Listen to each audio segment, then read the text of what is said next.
our Lord Jesus Christ, according to Mark. Glory to you, Lord Christ. On that day, when evening had come, Jesus said to them, "Let us go across to the other side." And leaving a crowd behind, they took him with them in the boat, just as he was. Other boats were with him. A great windstorm arose, and the waves beat into the boat, so that the boat was already being swamped. But he was in the stern, asleep on the cushion. And they woke him up and said to him, "Teacher, do you not care that we are perishing?" He woke up and rebuked the wind and said to the sea, "Peace, be still." Then the wind ceased, and there was a dead calm. He said to them, "Why are you afraid? Have you still no faith?" And they were filled with great awe and said to one another, "Who then is this, that even the wind and sea obey him?" The gospel of the Lord. Praise to you, Lord Christ.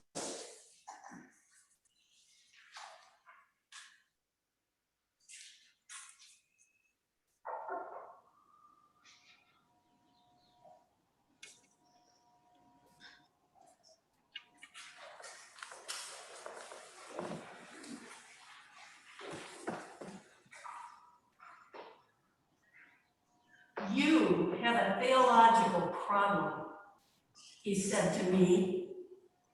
I probably needed to hear it, but it sounded harsh, even a bit accusing. I was a brand new associate pastor in my very first call, and had just confessed to my senior pastor that I wondered why God put up with my constant prayers for forgiveness for the same shortcomings that I kept doing and redoing.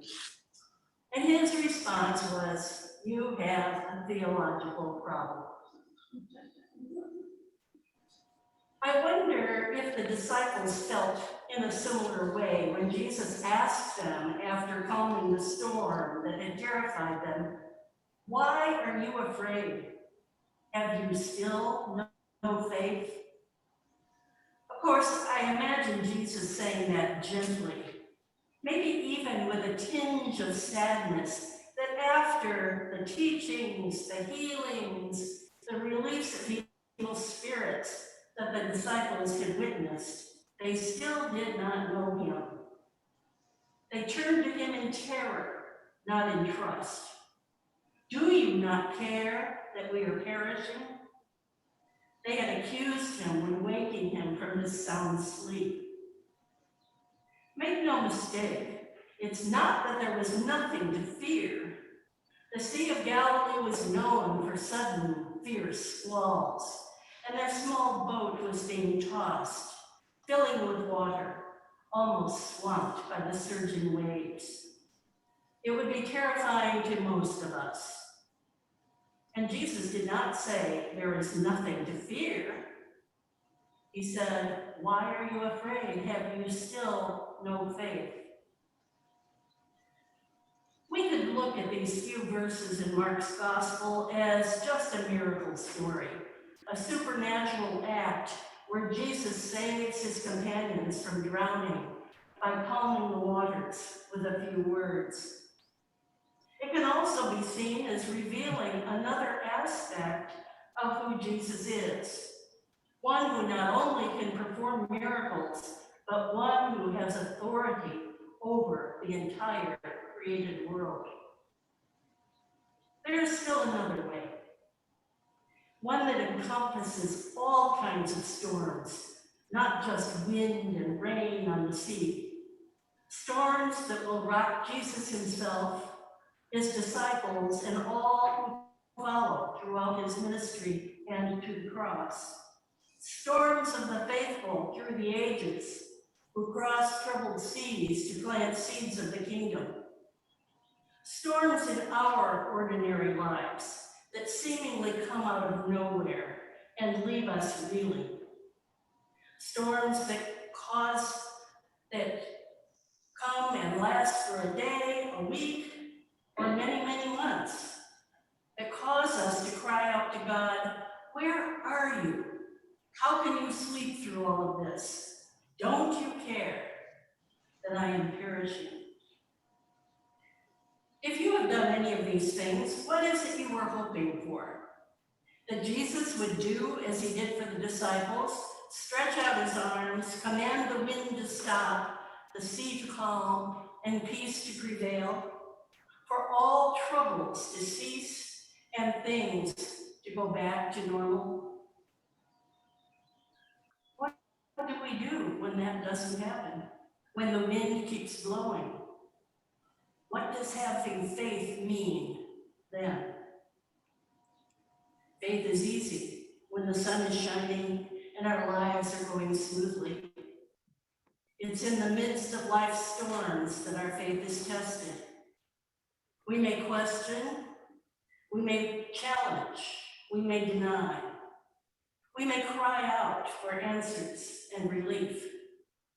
Maybe we even try to bargain with God.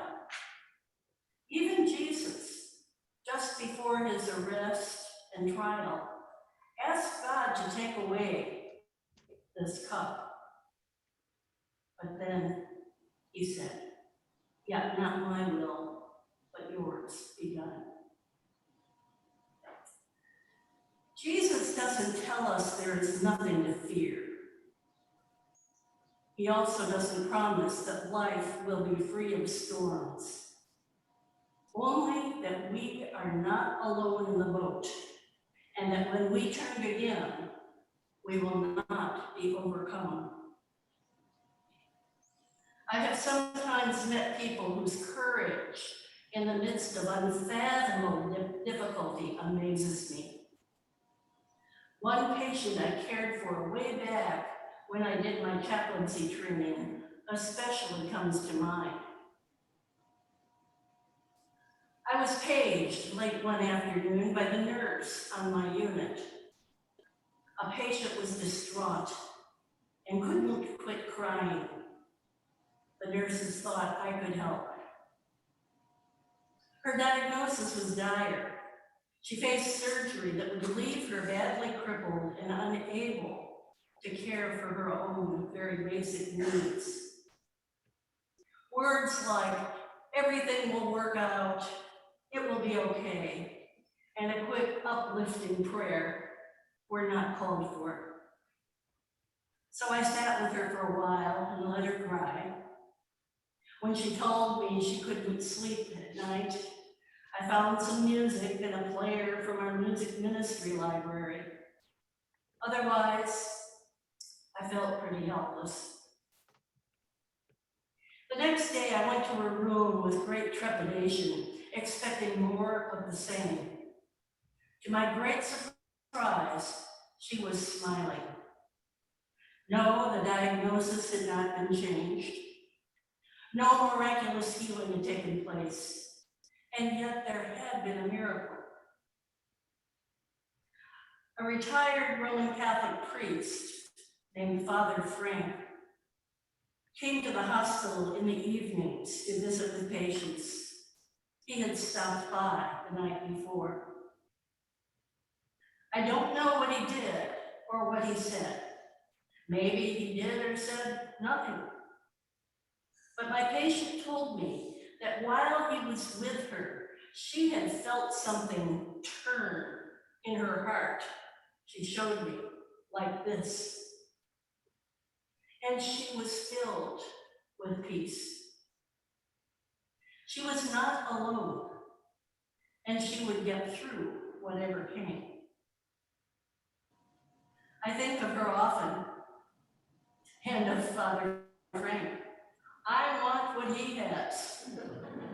His presence, his manner, whatever it was that called forth such trust and peace in her suffering.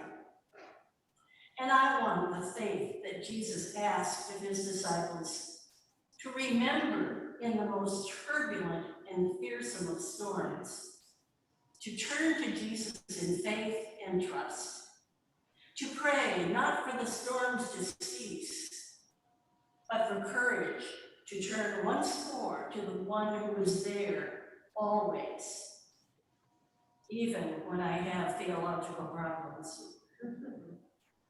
Amen.